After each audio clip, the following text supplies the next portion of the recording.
Cumprimento a todos os meus irmãos com a paz de Jesus. Seja bem-vindo ao estudo da lição número 12, Testemunhando de Cristo. Antes de começar, vamos orar. Pai querido que estás nos céus, aqui estamos na Tua presença, buscando a Tua face, buscando a Tua bênção, buscando o batismo do Espírito Santo para estudarmos a Tua palavra, entendê-la e testemunharmos de Jesus. Ouve a nossa oração, em nome de Jesus pedimos. Amém, Senhor. Testemunhando de Cristo. Isto é um privilégio, testemunhar de Cristo. Você não pode dar o que você não tem. Você tem que ter Jesus, possuir Jesus para dar Jesus, compartilhar Jesus. Então, antes de testemunhar, você precisa ter uma boa comunhão, uma boa intimidade, uma boa amizade com Jesus. Número 2, para você ter Jesus, isto exige tempo de qualidade aos pés de Jesus. Em terceiro lugar, você e eu precisamos confessar os nossos pecados, para que nada faça separação entre você e Deus. E em quarto lugar, nós precisamos nascer do Espírito e então sermos possuídos do Espírito Santo para testemunharmos de Jesus Cristo, Filho de Deus, que é o Filho do homem, que é o Salvador do mundo, é o seu e é o meu Salvador. Aleluia! O verso áureo diz: o Senhor soberano me deu suas palavras de sabedoria para que eu saiba consolar os cansados. Todas as manhãs ele me acorda e abre o meu entendimento para ouvi-lo. Isaías 50, verso 4. Aquela manhã foi uma manhã de sábado movimentada para o pastor. Os pastores, no sábado, têm uma manhã bem movimentada, porque eles estão com a ideia no sermão, no culto. E, queridos, o pastor acordou cedo, revisou a lição da escola sabatina, revisou o sermão que ele ia fazer, em seguida pegou as chaves do carro e saiu às pressas, acelerando o seu carro. No trajeto, ele se irritou com o trânsito. Afinal, o trânsito estava tão carregado, tantas pessoas na rua, num dia de sábado, de manhã, isso poderia atrasá-lo para a igreja. Para onde toda essa gente está indo? Pensou ele. De repente, um carro entrou na sua frente. Ele freou bruscamente, ergueu o punho e gritou com o motorista. Por fim, o pastor chegou à igreja. Quando se levantou para conduzir o estudo da lição da escola sabatina, ele percorreu os olhos entre aqueles que estavam assistindo à lição, parou num rosto conhecido. Era exatamente o motorista com quem ele havia se irritado 20 minutos antes. Queridos, aquele motorista foi apresentado para o pastor, ele não era membro da igreja, estava ali visitando seus familiares. O pastor lembrou, mais uma vez, que cada interação, seja com conhecidos ou com estranhos, precisa ser uma interação permeada pelo amor que venha de um relacionamento íntimo com Deus. Nunca sabemos como nossas atitudes como cristãos podem impactar outras pessoas. Que péssimo testemunho aquele pastor deu para aquele visitante. Isso pode acontecer comigo e pode acontecer com você. Perder a calma no trânsito não é muito difícil. Nós temos que ter íntima comunhão com Jesus para que tenhamos paciência.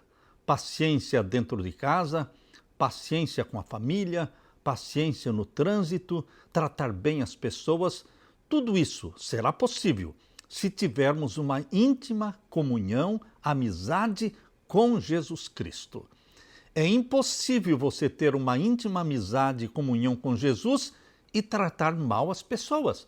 Simplesmente é impossível, porque o Espírito Santo nos corrige, porque o Espírito Santo é que vai nos dar paciência diante da provocação. Meu querido irmão, testemunhas de Jesus é aquilo que você e eu somos 24 horas por dia, 7 dias na semana, testemunhando daquele a quem amamos, do nosso Salvador, mostrando aos outros quão precioso e quão amável é o nosso Jesus.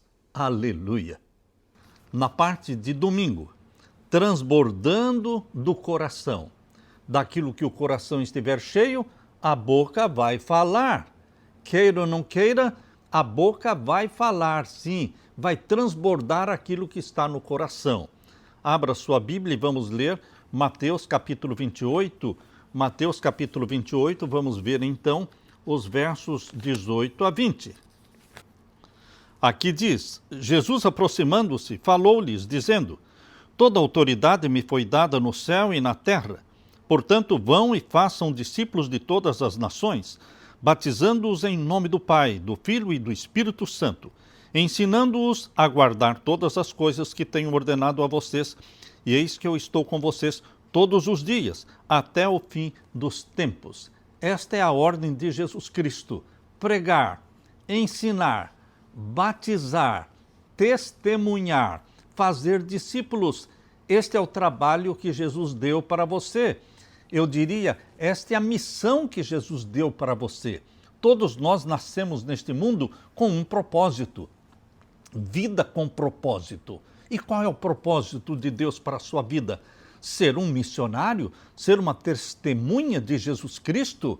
Entesourar Jesus Cristo no coração? E então ele vai ser revelado nas palavras, nas atitudes, nos nossos olhares, na nossa maneira de falar. Jesus Cristo será revelado. Jesus nos deu uma ordem para compartilhar sua mensagem com o mundo. Portanto, vão e façam discípulos. Disse Jesus, a missão da Igreja Adventista também é a minha missão como filho e como filha de Deus. Meu querido irmão, fazer outros discípulos é um plano de duplicação. Assim todos proclamam o Evangelho eterno e as 3 mensagens angélicas de Apocalipse 14, versos 6 a 12, preparando o mundo para a breve volta de Jesus. Todo aquele que recebeu uma nova vida em Cristo é chamado a testemunhar. Muitos pensam no testemunho como algo que não conseguem ou não querem fazer. Você se imagina pregando em uma esquina ou apresentando uma série de estudos bíblicos complexos e então você desanima, dizendo: não, eu não tenho jeito para isso, sou introvertido, testemunhar não é para mim? Meu querido irmão, testemunhar não é pregar, testemunhar não é dar estudos bíblicos, testemunhar é falar quem é Jesus para você. É falar o que Jesus fez na sua vida e o que Jesus está fazendo na sua vida. Testemunho é algo simples, mas você tem que conhecer Jesus para testemunhar. Você pode dar um estudo bíblico sem conhecer Jesus, você pode fazer um sermão sem conhecer Jesus, mas você não pode dar um testemunho sem ter conhecido Jesus. O verdadeiro testemunho é frequentemente contar o que Deus está fazendo na sua vida, perceber o que Ele está lhe ensinando enquanto você cresce nele e então compartilhar essa experiência com os outros. Deus é bom. Prove e veja que Deus é bom. E o que Ele fez por nós é a melhor notícia que este mundo pode ouvir. Não podemos e não devemos ficar em silêncio. Deus nos redimiu e nos chamou pelo nome. Você pertence a Ele. Ele nos chamou pelo nome. Haveria uma notícia melhor do que essa para qualquer pessoa, em qualquer lugar? Embora os discípulos da Igreja Apostólica não tivessem sido educados nas escolas dos rabis, mas eles foram educados por 3 anos e meio na escola de Jesus Cristo. Ele era o rabi e nós temos muito a aprender com os discípulos de Jesus. Vamos ler agora Atos capítulo 1 e o verso 8. Abra sua Bíblia. Atos capítulo 1 e vamos ver o verso 8. Aqui diz: mas vocês receberão poder ao descer sobre vocês o Espírito Santo, e serão minhas testemunhas, tanto em Jerusalém, como em toda a Judéia e Samaria, e até os confins da terra. Vejam a sequência. Vocês receberão, primeiramente, o poder que vem do céu, o Espírito Santo, e então vocês serão minhas testemunhas. Dá para ser testemunha sem ser possuído pelo Espírito Santo? Não. Dá para ser testemunha sem conhecer Jesus? Não. Primeiramente, é buscar em Jesus Cristo o poder que é o Espírito Santo. E então o Espírito Santo faz de você e de mim testemunhas de Jesus dentro de casa, na vizinhança, no bairro, na cidade e em qualquer lugar onde nós formos. Seremos testemunhas de Jesus. E lemos também em Atos capítulo 4 e o verso 13. Aqui diz: ao verem a ousadia de Pedro e de João, sabendo que eram homens iletrados e incultos, ficaram admirados e reconheceram que eles haviam estado com Jesus. Pedro e João falavam com autoridade. Eles estavam familiarizados com Jesus Cristo, porque eles conviveram 3 anos e meio com Jesus e eles beberam da mensagem de Jesus, eles assimilaram Jesus. Judas, ele conviveu com Jesus por 3 anos e meio, mas não assimilou Jesus, não se tornou semelhante a Jesus, mas Pedro e João assimilaram. É assim, meu querido irmão. Nós vamos assimilando Jesus Cristo, o modo dele ser, o modo dele tratar as pessoas. Queridos, nós nos tornamos cópias de Jesus, clones de Jesus. Esta é a palavra, clones de Jesus, ao ponto de que, onde nós formos, as pessoas vão nos chamar de cristãos. Porque tudo o que fazemos é falar de Jesus, é representar Jesus.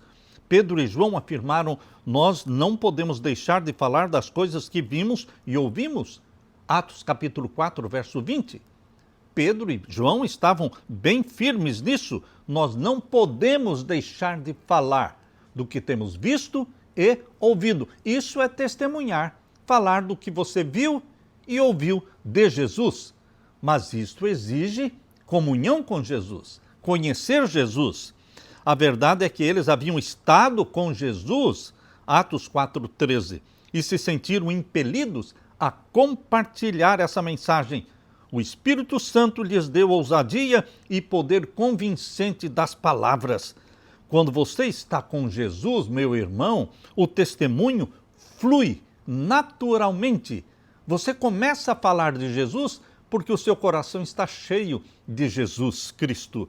Daquilo que está cheio o coração, a boca vai falar.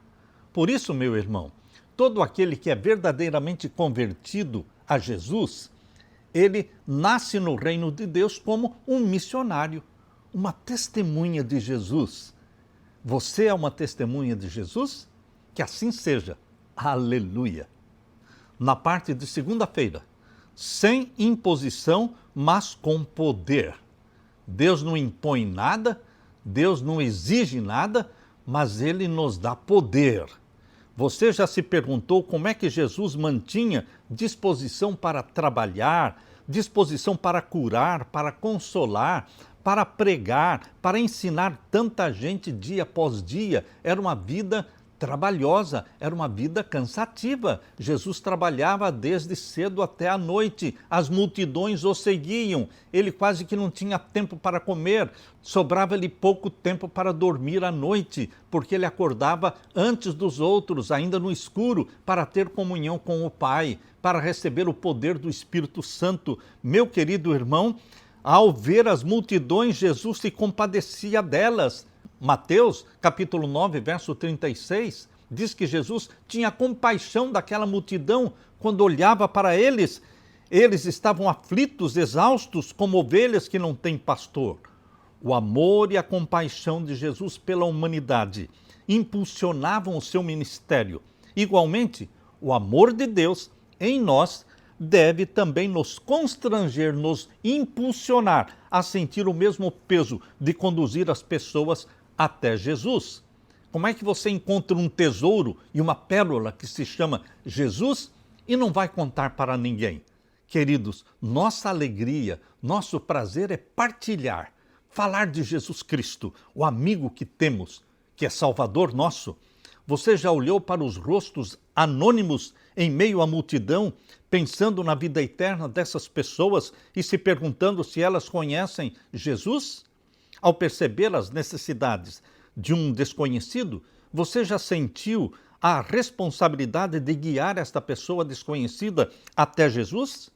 Jeremias expressou isto ao falar assim: em Jeremias 20, verso 9. Mas se eu digo, não o mencionarei, nem mais falarei em seu amor, é como se um fogo ardesse no meu coração, retido nos meus ossos. Estou exausto, tentando contê-lo, não posso mais. Jeremias está dizendo que não conseguiria conter dentro dele o amor de Deus. Ele tinha que partilhar, ele tinha que contar para os outros. Entretanto, ao compartilhar nossa fé com os outros, jamais devemos tentar forçar alguém a aceitar a Deus ou a verdade bíblica. Nada é à força. Meu querido irmão, eu sei que o islamismo ele é imposto à força, pela espada. E assim o islamismo cresce muito no mundo porque eles perseguem, eles fazem qualquer coisa, mas Deus, o Deus da Bíblia, o Deus de Abraão, de Isaac e de Jacó, ele não impõe nada pela força, ele respeita o livre-arbítrio que ele próprio deu para o ser humano. Mas nós partilhamos a palavra de Deus com as pessoas e oramos por elas, jejuamos por elas. A imposição é contrária ao caráter divino. Deus não obrigou Adão e Eva a ficarem longe da árvore do conhecimento do bem e do mal, mas pediu para que eles ficassem longe daquela árvore e deu liberdade de escolha para eles. Isso está em Gênesis 2, versos 16 e 17. Não forçou pessoas a entrarem na arca. Deus não forçou, não arrastou as pessoas para dentro da arca de Noé. Não, queridos. Deu liberdade para que elas entrassem na arca ou não. E eles escolheram não entrar, somente Noé e a sua família entraram na arca. Deus também não obrigou o povo de Israel a obedecer à sua santa lei. Deus deu a sua santa lei, os 10 mandamentos, mas não os obrigou. Meu querido irmão, Jesus também atendia às necessidades das pessoas.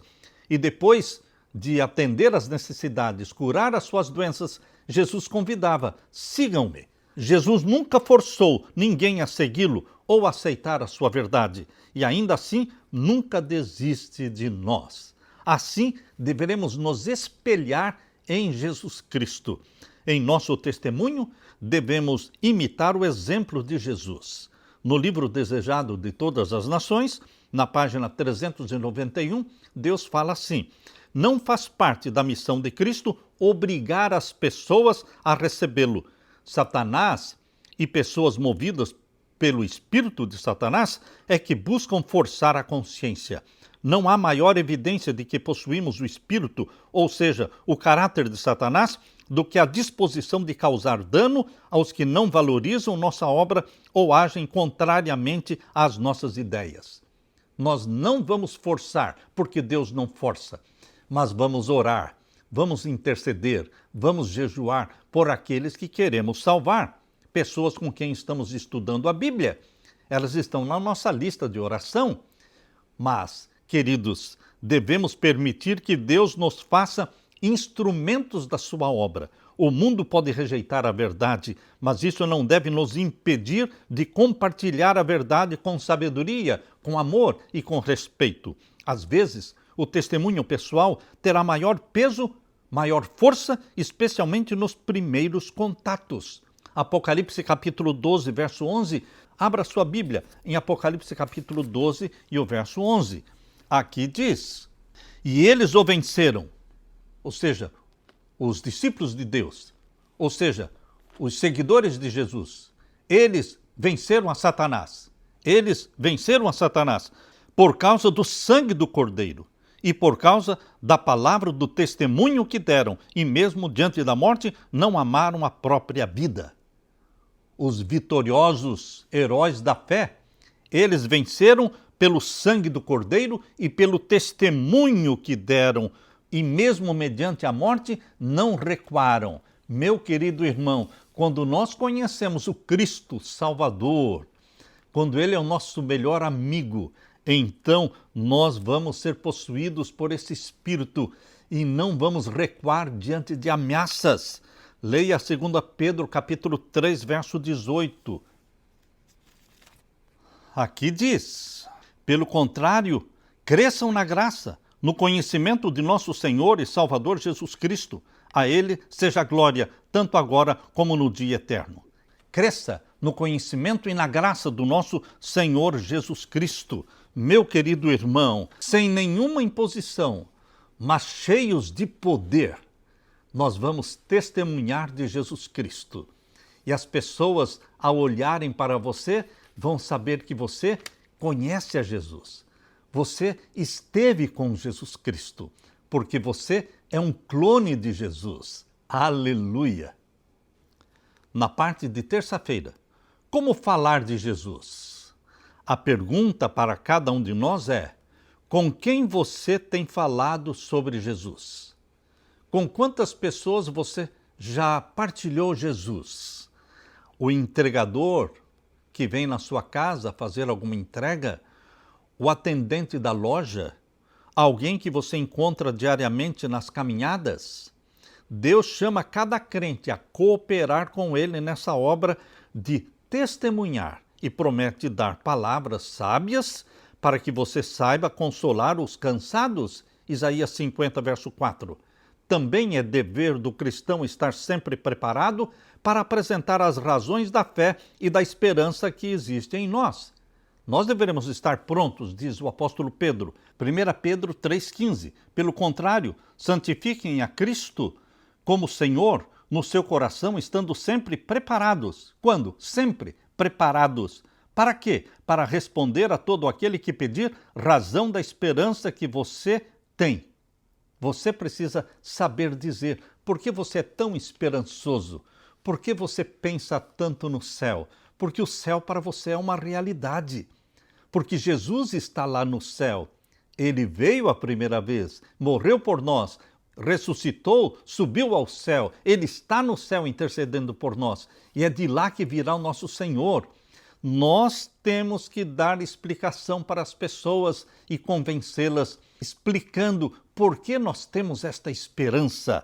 Nós, diz aqui o apóstolo Pedro, precisamos estar preparados sempre para responder a todo aquele que pedir razão da esperança que nós temos. Vamos ler 1 Pedro, capítulo 3, verso 8 até o verso 15. Aqui diz: finalmente tenham todos o mesmo modo de pensar. Sejam compassivos. Como é que milhares de pessoas vão ter o mesmo modo de pensar morando em cidades diferentes, países diferentes, sem se conhecerem? E como é que vão ter o mesmo modo de pensar? Sabe por quê? Porque todas estas pessoas se inspiram em Jesus Cristo. Todas elas estão imitando Jesus Cristo.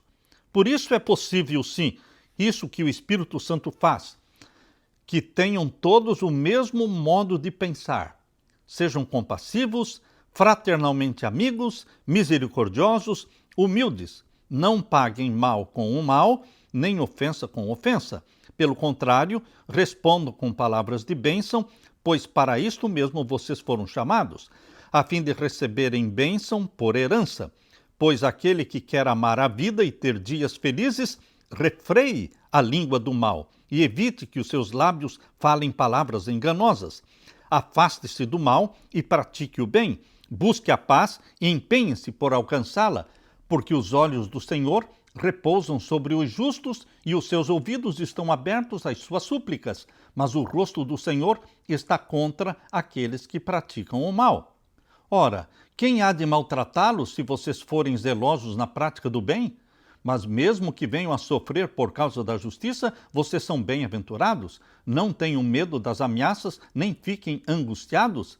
Pelo contrário, santifiquem a Cristo como Senhor no seu coração, estando sempre, quando? Sempre preparados. Para quê? Para responder a todo aquele que pedir a razão da esperança que vocês têm. Mas façam isso com mansidão e temor. Meu querido irmão, considere esses conselhos dados pelo apóstolo Pedro na sua primeira carta, capítulo 3, versos 8 até o verso 15. Conheça a pessoa e construa uma amizade com o tempo. Você só ganha amigos para Jesus. Você não ganha inimigos para Jesus. Você ganha amigos para Jesus. Portanto, o primeiro passo é fazer-se amigo da pessoa. Criar condições favoráveis para que se desenvolva ali uma amizade. E através dessa amizade você vai atrair este amigo para Jesus. O primeiro ponto, então, é: conheça a pessoa e construa uma amizade com o tempo. Número 2, ore para que o Espírito Santo atue no coração dessa pessoa com quem você fez amizade. Peça oportunidades de interagir com ela. Número 3, busque formas naturais de falar das suas experiências de fé ou ofereça uma oração por ela. Peça a Deus confiança, mas também gentileza na abordagem. Número 4, procure conectar seu novo amigo a outras pessoas da igreja, para que experimente o acolhimento da comunidade. Um encontro social ou um pequeno grupo é um excelente próximo passo. Número 5, ore pelas necessidades e pelos questionamentos específicos do seu amigo e mostre, quando houver oportunidade, como a Bíblia oferece conforto, conselho e direção. Talvez você comece compartilhando uma promessa bíblica ou respondendo a uma única pergunta. Isso pode abrir portas para os diálogos mais profundos. Ore por essas oportunidades também. Número 6. Chegará o momento de perguntar se ela deseja dar o próximo passo, o estudo bíblico, ou então, no tempo certo, tomar a decisão pelo batismo. Não apresse esse processo, mas também não demore demais. Ore pedindo orientação do Espírito Santo. Não podemos nos apressar demais, mas também não poderemos nos demorar demais. É o Espírito Santo que vai dirigir a sua vida, o seu testemunho. Número 7. Suas ações devem revelar a quem você pertence. Onde está o seu coração? O seu coração está na terra ou está no céu? Queridos, a maneira como tratamos as pessoas fala muito, muito alto. À medida que o nosso caráter é moldado segundo o caráter de Jesus, isto é a santificação, viveremos de modo a atrair as pessoas para Jesus. Quando as pessoas olham pela sua maneira de ser, de viver, seu estilo de vida, elas estarão sendo atraídas para Jesus. Aleluia! Na parte de quarta-feira, um filho que se afastou. Muitos conhecem de perto a dor de ver um filho que, apesar de ter sido criado num lar cristão, escolheu se afastar do relacionamento com o Senhor. A história do filho pródigo, Jesus contou para ilustrar que esta verdade, ela existe. Porque muitos lares cristãos têm filhos que se afastam, que apostatam, que abandonam Jesus. Mas o papai e a mamãe continuam orando e jejuando por este filho. E pela graça de Deus, assim como o filho pródigo retornou para os braços do pai, também Deus, o Pai, espera que pelo poder do Espírito Santo, aqueles filhos que se afastaram dele retornem. A Bíblia dá exemplo de que, mesmo quando nós pecamos e nos afastamos de Deus, Deus não nos deixa de amar. Efraim é um exemplo. Efraim é filho de José. Como parte da nação eleita, Efraim se desviou do Senhor. O que Oséias, capítulo 4, verso 17, diz sobre os pecados de Israel? Abra sua Bíblia agora em Oséias, capítulo 4 e o verso 17. Efraim está entregue aos ídolos. É deixá-lo. Meu querido irmão, quando você decide pecar e se afastar, Deus deixa você pecar e se afastar. Mas Deus não desiste de você. Lemos também em Oséias, capítulo 7, e o verso 1 em diante. Quando tento sarar Israel, se descobre a iniquidade de Efraim e a maldade de Samaria, porque praticam a falsidade, ladrões invadem as casas e bandos assaltam nas ruas. Não se dão conta de que eu me lembro de todas as suas maldades. Agora estão rodeados pelas suas más ações, que estão sempre diante de mim. E aqui no verso 11, capítulo 7 de Oséias, verso 11, porque Efraim é como uma pomba ingênua, sem entendimento. Chamam o Egito e se voltam para a Síria. Mas Deus não desistiu de Efraim, meu querido irmão. Verso 13 diz, ai deles, porque fugiram de mim. Destruição sobre eles, porque se rebelaram contra mim. Eu os remiria, mas eles falam mentiras contra mim. Efraim foi longe demais, mas Deus não desistiu dele. Lemos que, em sentido figurado, Raquel, avó de Efraim, chorava porque ele havia rompido o relacionamento com Deus, em Jeremias 31:15. O Senhor respondeu à profunda tristeza de Raquel. Raquel, avó de Efraim. Deus falou pela boca de Raquel, Deus falou através desta mensagem direcionada a Raquel, dizendo: reprima sua voz de choro e enxugue as lágrimas dos seus olhos, porque o seu trabalho será recompensado, diz o Senhor, pois os seus filhos voltarão da terra do inimigo. Veja a esperança que Deus deu para um povo que se apostatou. Está falando de Efraim e a sua descendência. A esperança para o seu futuro, aleluia, porque os seus filhos voltarão para a sua própria terra. Jeremias 31, 16 e 17. Deus não desistiu de Efraim, Deus não desiste de você.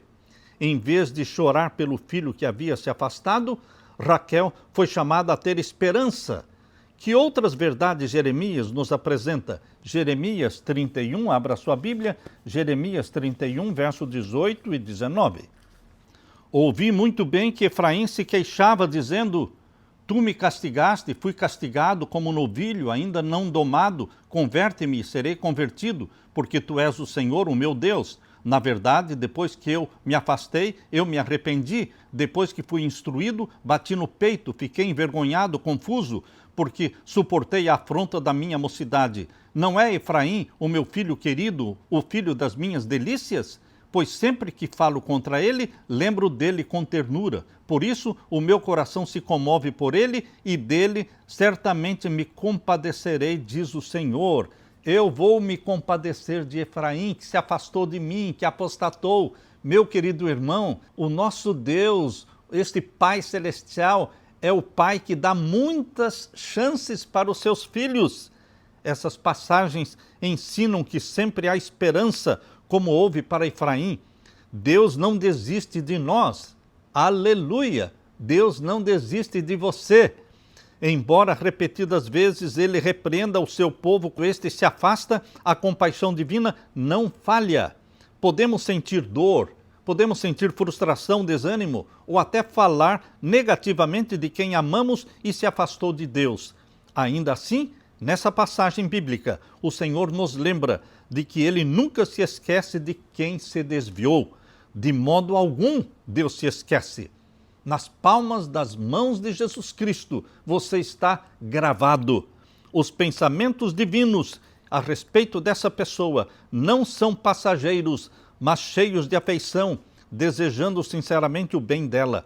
Na verdade, Deus diz que seu coração anseia por aqueles que se desviaram. O Senhor deseja que voltem para Ele e sua misericórdia é grande. Jeremias, meu querido irmão, minha querida irmã, Jeremias apresenta a resposta de Deus à dor de Raquel pelo desvio de Efraim. Como é que isso afeta o que você sente por aqueles que se afastaram do Senhor? Deus nos dá esperança. No Antigo Testamento, na parábola do filho pródigo que Jesus contou, sempre ele dá esperança para a ovelha perdida, para o filho perdido, para a dracma perdida. Ele foi em busca de cada um dos perdidos. É Deus que tomou a iniciativa de buscar o perdido. No Jardim do Éden, foi Deus que tomou a iniciativa de buscar Adão, procurando por Adão e perguntando: onde estás, Adão? Este Deus que buscou o pecador Adão, buscou também a dracma perdida, a ovelha perdida, o filho perdido. Meu querido irmão, você e eu fomos buscados pelo amor de Deus. Ele nos perseguiu com a sua graça e misericórdia. E a graça e a misericórdia nos alcançam. E nós nos rendemos diante de Deus. Somos presos pelo amor de Deus. Nos tornamos cativos de Jesus. Somos abraçados por Jesus Cristo. A graça de Jesus é toda suficiente para salvar todo aquele que clama pelo seu nome e clama pelo seu sangue. Aleluia! Na parte de quinta-feira, eu os farei voltar. Olha aí a promessa de Deus. Eu os farei voltar. Por bem ou por mal, Deus tenta atrair os pecadores para si. Deus quer a salvação e Ele fará qualquer coisa para salvar você, porque Ele não desiste fácil. Não é fácil se perder, é difícil se perder, porque existe um Deus que nos persegue com seu amor. Queridos, todos nós já passamos por momentos de fraqueza ou oscilação na caminhada com Deus, vales escuros em que o coração foi infiel ou ficamos mornos por muito tempo. O que o trouxe de volta a um relacionamento vivo com Ele? Zacarias capítulo 10, abra sua Bíblia. Zacarias capítulo 10, vamos ver os versos 1 em diante. Aqui fala: Deus abençoará Judá e Israel. Capítulo 10, verso 1, peçam ao Senhor chuva no tempo das últimas chuvas. Peçam ao Senhor que faz as nuvens de chuva e Ele lhes dará chuva abundante e a cada um a vegetação no campo.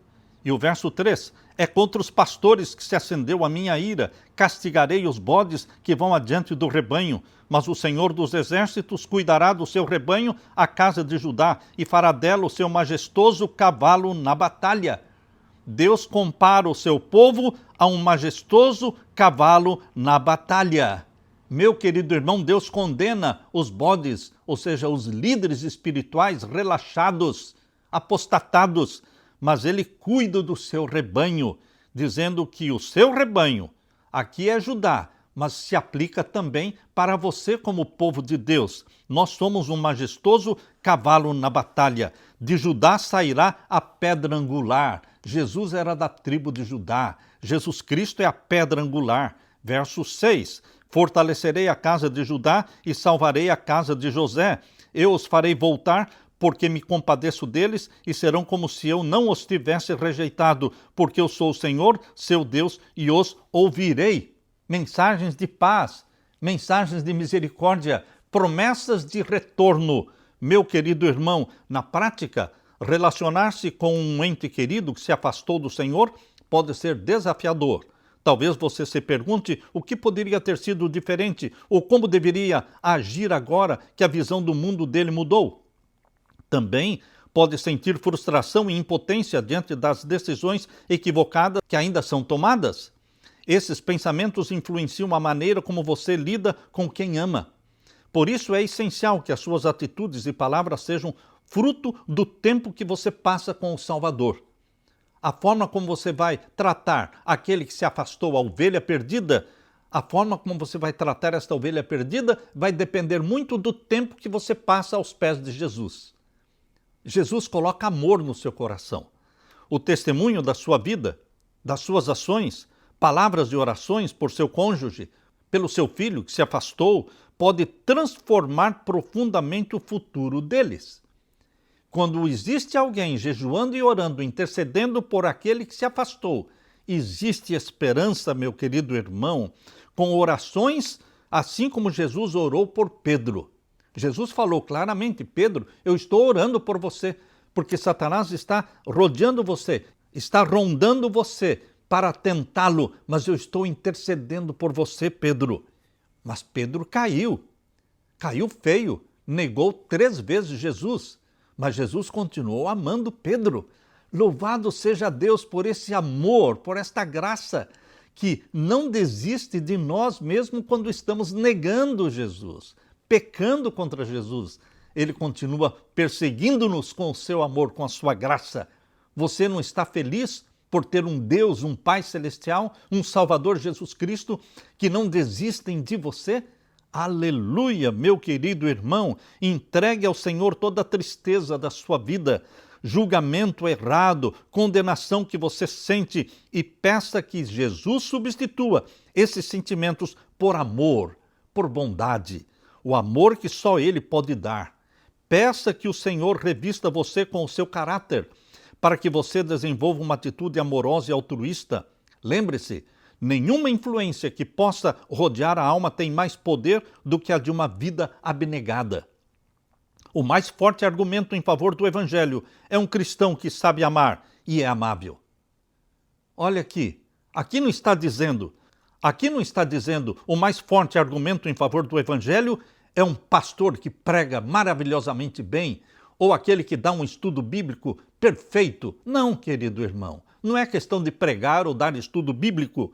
O mais forte argumento em favor do Evangelho é um cristão que sabe amar e é amável. E como é que o cristão se torna amável? Como é que ele aprende a amar? Tendo comunhão com Jesus. Porque tendo comunhão com Jesus, nós vamos amar os bons e os maus. Nós vamos amar a ovelha perdida e vamos amar as ovelhas que estão dentro do redil e que não se perderam. Meu querido irmão, é a comunhão com Jesus Cristo que nos torna amáveis e nos ensina a amar. Por meio do exemplo de uma vida coerente que aponta para Jesus, aqueles que o rejeitaram enxergarão em você e em mim algo que só pode vir de Deus. A paz que excede todo o entendimento, o amor que não desiste e a esperança que crê contra toda probabilidade. O amor de Deus por nós e pelos nossos amados não vacila. Podemos oferecer aos outros esse amor que recebemos todos os dias. Se você recebe todos os dias, você tem amor para dar. Você não pode dar o que você não tem.